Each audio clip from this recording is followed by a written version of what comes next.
بسم اللہ الرحمن الرحیم۔ السلام علیکم ورحمۃ اللہ وبرکاتہ۔ کیا حال ہے students? I hope you all are fine. آج کا ہمارا عنوان ہے نزول وحی، تیسرا باب سیرت طیبہ، اور اس کا جو پہلا سبق ہے نام ہے نزول وحی۔ سب سے پہلے اس پر ڈے ٹو ڈے مینشن کریں، اس کے بعد ہم ریڈنگ کی طرف چلتے ہیں۔ وحی سے مراد اللہ تعالیٰ کے وہ پیغام ہیں جو اللہ تعالیٰ اپنے فرشتے حضرت جبرائیل علیہ السلام کے ذریعے اپنے رسولوں اور نبیوں تک پہنچاتے رہے۔ ہمارے پیارے نبی حضرت محمد صلی اللہ علیہ وسلم کا بچپن اور نوجوانی کا دور شروع ہی سے عام بچوں سے مختلف تھا۔ آپ صلی اللہ علیہ وسلم ہمیشہ برائیوں اور برے ماحول سے دور رہے۔ اب جیسا کہ آپ کو میں بتاتی چلوں کہ وحی کا مطلب ہوتا ہے کان میں کوئی اس طرح کی بات کر دینا یا الہام ہو جانا، اس چیز کو بولتے ہیں وحی۔ جیسے حضرت محمد صلی اللہ علیہ وسلم کو اللہ تعالیٰ کسی بھی چیز کے بارے میں پردے کے پیچھے رہ کر بات بتا دینا، وحی کا جو معنی ہوتا ہے وہ یہی ہے کہ پردے کے پیچھے رہ کے بات بتا دینا یا کان میں کوئی اس طرح کی بات کرنا یا الہام ہو جانا، یہ ساری چیزیں وحی سے مراد ہیں، وحی کا معنی ہے یہ۔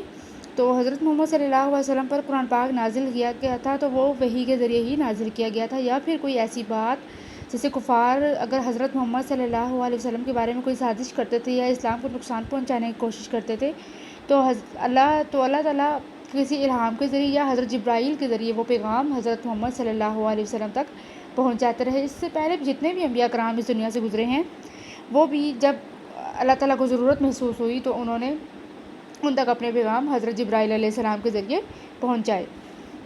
اب ہمیں یہ بتایا جا رہا ہے کہ حضرت محمد صلی اللہ علیہ وسلم کا بچپن اور جوانی کا دور شروع سے ہی تمام جو عام بچے ہیں ان سے مختلف ہے، کیونکہ آج کل کے جو بچے ہیں ان کا جو زیادہ وقت گزرتا ہے وہ ویڈیو گیمز کے، ٹی وی، کارٹون، ان چیزوں میں گزرتا ہے، لیکن حضرت محمد صلی اللہ علیہ وسلم کا دور بچپن کا اور جوانی کا بالکل ہی مختلف تھا، اور آپ صلی اللہ علیہ وسلم شروع سے ہی برے ماحول سے دور رہے، یعنی کہ انہوں نے بہت ہی اچھے ماحول میں، سلجھے ہوئے ماحول میں پرورش پائی۔ حضرت خدیجہ سے شادی کے بعد آپ اپنا زیادہ وقت لوگوں کی بھلائی کے کاموں میں گزارنے لگے۔ آپ کی اسلام سے پہلے عرب کے لوگوں میں ہر قسم کی اخلاقی اور معاشرتی برائیاں موجود تھیں۔ بت پرستی عام تھی، یعنی کہ لوگ بتوں کی پوجا کرتے تھے۔ ایک اللہ کا کوئی بھی کانسیپٹ نہیں تھا، کوئی بھی لوگوں کو نہیں معلوم تھا کہ ایک اللہ ہے جس نے یہ دنیا بنائی ہے اور تمام تر مخلوقات اللہ تعالیٰ کی ہی ہیں، اور یہ تمام دنیا میں جو کچھ بھی ہو رہا ہے وہ اللہ تعالیٰ کے حکم سے ہو رہا ہے، اور ہم اس دنیا میں صرف اور صرف اللہ کی عبادت کے لیے آئے ہیں۔ یہ سب کانسیپٹس لوگوں کو نہیں تھے۔ شراب پینا، جوا کھیلنا اور لڑکیوں کو دفن کر دینا عام سی بات تھی۔ سب سے جو اہم برائی تھی وہ یہ تھی کہ وہ زندہ انسان کو، یعنی کسی جان کو ناحق قتل کرتے تھے، یعنی کہ وہ لڑکی، کسی بھی گھر میں اگر لڑکی پیدا ہوتی تو اس کو وہ شرم کا باعث سمجھ کر اس کو زندہ درگور کر دیتے تھے، یعنی دفن کر دیتے تھے، اور اس کو اپنے لیے اللہ معاف کرے نحوست سمجھتے تھے، اس وجہ سے وہ اس کو دفن کر دیتے تھے۔ لوگوں کو ان برائیوں میں مبتلا دیکھ کر آپ صلی اللہ علیہ وسلم فکر مند ہوتے اور سوچتے کہ ان لوگوں کو کیسے ان برائیوں سے بچایا جائے۔ اسی طرح آپ صلی اللہ علیہ وسلم دنیا اور اس کے بنانے والے خالق کے بارے میں بھی غور و فکر کرتے تھے۔ جب حضرت محمد صلی اللہ علیہ وسلم جو اتنی پاک انسان تھے، اتنی اچھی طبیعت کے مالک تھے، جب وہ لوگوں کو ان برائیوں میں مبتلا دیکھتے تھے جو کہ اللہ تعالیٰ کے ہاں بہت بڑا گناہ ہے یا اللہ تعالیٰ جن باتوں سے روکتا ہے، تو وہ حضرت محمد صلی اللہ علیہ وسلم پریشان ہوتے تھے۔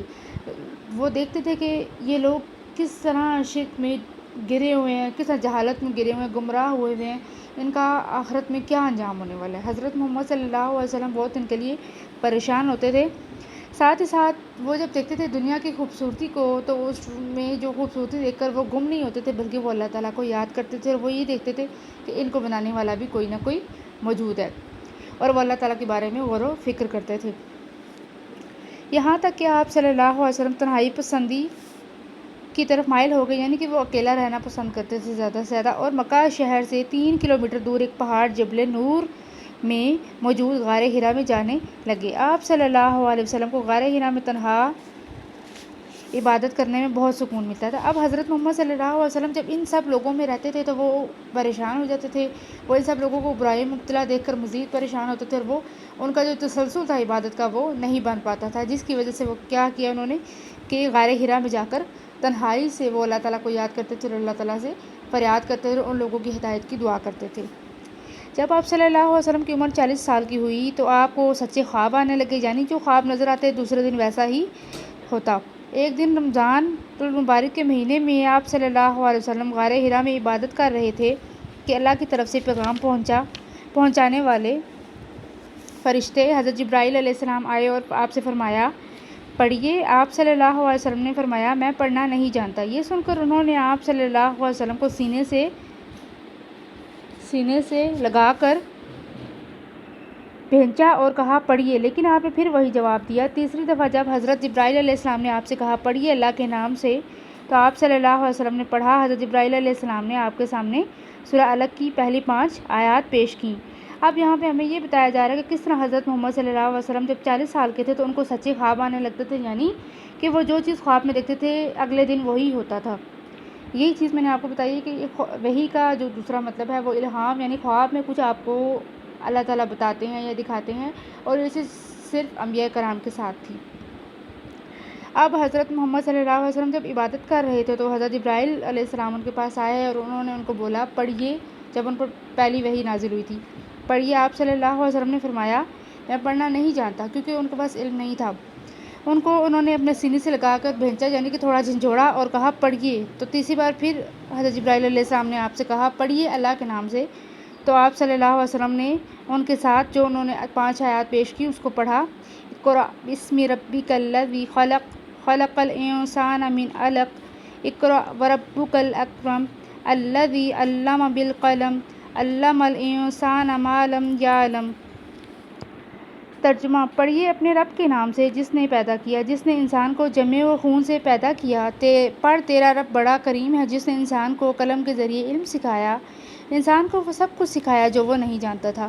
اب یہاں پہ یہ بتایا جا رہا ہے کہ حضرت محمد صلی اللہ علیہ وسلم نے جو پڑھنا شروع کیا وہ اللہ تعالیٰ کے نام سے پڑھنا شروع کیا، جنہوں نے ان کو پیدا کیا، جس نے انسان کو جمع و خون سے پیدا کیا۔ اور حضرت جبرائیل علیہ السلام نے ان کو کہا پڑھ تیرا رب، آیات میں جو لکھا ہے پڑھ تیرا رب بڑا کریم ہے جس نے انسان کو قلم کے ذریعے علم سکھایا، یعنی کہ ہمیں علم سکھانے والا ذات صرف اور صرف اللہ تعالیٰ کی ہے۔ اگر اللہ تعالیٰ ہمیں توفیق دے گا تبھی ہم یہ کر سکتے ہیں۔ کوشش کرنا بھی ہے لیکن توفیق اللہ تعالیٰ کی طرف سے ہوتی ہے، اور انسان کو اللہ تعالیٰ نے وہ سب کچھ سکھایا جو وہ نہیں جانتا تھا۔ یہ اللہ تعالیٰ کی طرف سے حضرت محمد صلی اللہ علیہ وسلم پر پہلی وحی تھی اور آپ کو لوگوں کی ہدایت اور رہنمائی کی ذمہ داری سونپی گئی تھی۔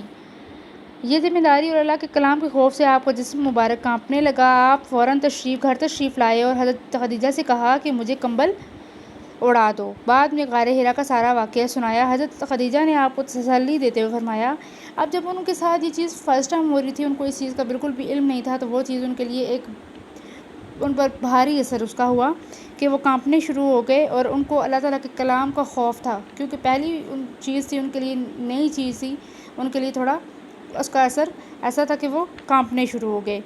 اور آپ صلی اللہ علیہ وسلم فوراً گھر چلے گئے۔ انہوں نے اپنی بیوی خدیجہ سے کہا مجھے کمبل اڑا دو۔ انہوں نے سارا واقعہ جب حضرت خدیجہ کو سنایا تو وہ ان کو تسلی دینے لگیں۔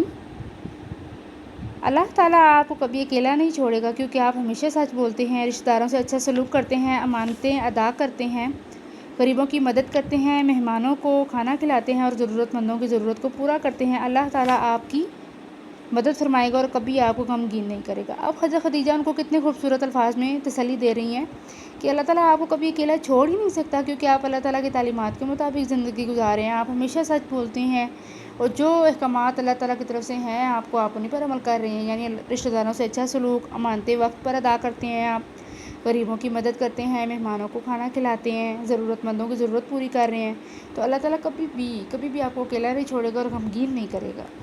اس واقعے کے بعد حضرت خدیجہ آپ کو اپنے چچا زاد بھائی ورقہ بن نوفل کے پاس لے گئیں۔ وہ آسمانی کتابوں توریت اور انجیل کے عالم تھے۔ جب آپ نے ورقہ بن نوفل کو سارا واقعہ سنایا تو انہوں نے کہا خدا کی قسم یہ تو وہی فرشتہ ہے جو آپ صلی اللہ علیہ وسلم سے پہلے حضرت موسیٰ علیہ السلام اور حضرت عیسیٰ علیہ السلام کے پاس بھی آیا کرتا تھا۔ آپ صلی اللہ علیہ وسلم اللہ کے نبی ہیں، کاش میں اس وقت تک زندہ رہوں جب آپ کی قوم آپ کو مکہ سے نکال دے گی۔ نبی اکرم صلی اللہ علیہ وسلم نے پوچھا کیا ایسا ہوگا؟ ورقہ بن نوفل نے کہا کہ اللہ کا پیغام جو بھی نبی لے کر آیا اس کی قوم نے اس کے ساتھ دشمنی کی، اگر میں اس وقت تک زندہ رہا تو میں آپ کی بھرپور مدد کروں گا۔ تھوڑے ہی دن گزرے تھے کہ ورقہ بن نوفل کا انتقال ہو گیا۔ ورقہ بن نوفل کی پیشن گوئی کے مطابق اس واقعے کے 13 سال بعد کفار مکہ کے ظلم و ستم سے تنگ آ کر حضرت محمد صلی اللہ علیہ وسلم مکہ سے مدینہ ہجرت فرما گئے۔ اس وقت آپ کی عمر مبارک 53 سال تھی۔ اب جب وہ ورقہ بن نوفل کے پاس تشریف لے جاتے ہیں، جن کے پاس توریت اور انجیل کا علم تھا، یعنی کہ وہ جانتے تھے، انہوں نے وہ کتابیں پڑھی ہوئی تھی اور ان کتابوں میں تمام انبیاء کرام کے بارے میں ذکر تھا اور تمام تعلیمات جو وہ لے کر آئے تھے اللہ تعالیٰ کی طرف سے قوم کے لیے، اس کے بارے میں لکھا ہوا تھا۔ جب ورقہ بن نوفل کو انہوں نے اپنے بارے میں بتایا یا جو ان کے ساتھ واقعہ پیش آیا وہ انہوں نے بتایا، تو ورقہ بن نوفل حیران ہو کر بولے اور انہوں نے کہا کہ بے شک وہ وہی فرشتہ ہے جو پہلے بھی انبیاء کرام کے پاس آتا رہا ہے اور ان کو یہ باتیں بتاتا رہا، اور وہ اس چیز کا اندیشہ ظاہر کر رہے ہیں کہ کچھ عرصے تک تم جس قوم کے پاس لے کر جاؤ گے تعلیمات، وہ بھی تمہارے ساتھ ایسا کریں گی اور تمہیں مکہ سے باہر نکال دیں گی۔ اور ایسا ہی ہوا کہ ان کی وفات، جیسے کہ انہوں نے دعویٰ کیا تھا کہ میں اگر اس وقت تک زندہ رہا تو تمہاری مدد کروں گا، لیکن کچھ ہی دنوں بعد ان کا انتقال ہو جاتا ہے، لیکن جو پیشن گوئی انہوں نے کی وہ سچ ثابت ہوئی، اور 13 سال بعد حضرت محمد صلی اللہ علیہ وسلم نے وہ جگہ چھوڑ دی اللہ تعالیٰ کے حکم کے ساتھ، اور صرف اس لیے کہ وہ لوگ ان پر ظلم زیادتی کرنا شروع ہو گئے تھے، اور انہوں نے اپنے دین کی اور اپنے اسلام کی بہتری سمجھی، اپنے ایمان کی بہتری سمجھتے ہوئے مکہ سے مدینہ ہجرت کی تھی۔ مشق کی طرف چلتے ہیں۔ سوال نمبر 1، خالی جگہ پر کیجیے۔ اسلام سے پہلے عرب کے لوگ جاہل تھے۔ اسلام سے پہلے عرب کے لوگ جاہل تھے۔ آپ صلی اللہ علیہ وسلم غار حرا میں عبادت کے لیے جانے لگے۔ آپ صلی اللہ علیہ وسلم پر پہلی وحی رمضان کے مہینے میں نازل ہوئی۔ آپ صلی اللہ علیہ وسلم پر پہلی دفعہ اللہ کا پیغام حضرت جبرائیل لائے۔ سب سے پہلے سورہ علق کی پہلی 5 آیات نازل ہوئیں۔ پہلی وحی کا موضوع پڑھیے تھا۔